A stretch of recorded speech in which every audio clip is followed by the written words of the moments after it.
How engineers do it. Hello friends, this is Mohammed Shakil here from How Engineers Do It, and in this video we will understand what is quality. In our previous video we've seen what is Six Sigma and what is the use of doing Six Sigma course. So in this video we'll understand what is quality. So quality is, in a simple way, it is just meeting and exceeding customer expectation. For example, customer gives us the requirement of ABC and we are giving them the ABC. So we have met the customer expectation. Maybe if we are giving a D without compromising the cost on our end, then we are definitely exceeding the customer expectation. Now fit for its purpose. For example, customer gives us gives to manufacture a pen, and if that pen is writing, the basic requirement for the pen to write is its purpose. So if we are meeting its purpose, then that is quality. For example, we have designed and we have manufactured a pen, but it's not writing, then it's not meeting its purpose, then it's of a poor quality. Now, conformance to requirements.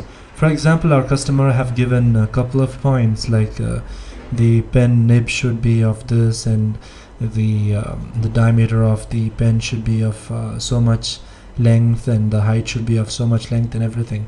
Then we will probably have to check a couple of checkpoints before we confirm that the particular process have passed our quality at our end.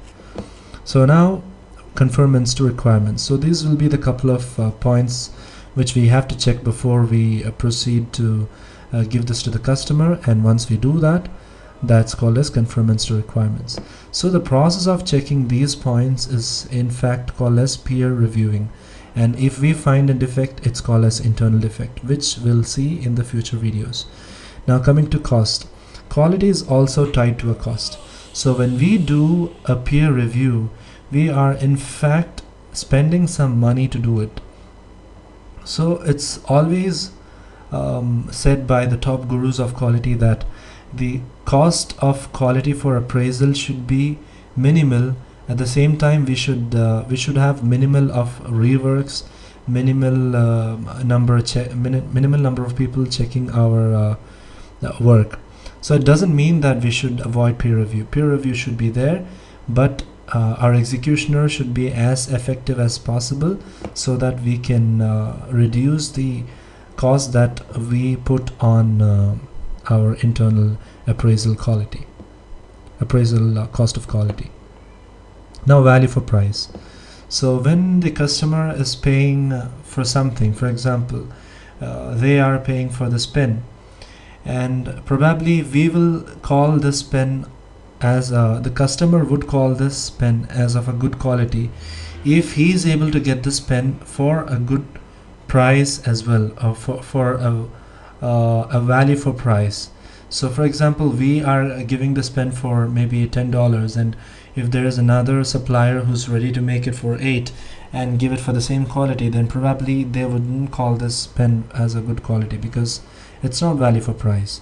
So now final thing is it's an experience as well. So when we go to any for example, we go to purchase something at the mall, and when we exit, we would be getting an option to click whether we are satisfied, dissatisfied, or we are neutral and everything. So quality is also an experience.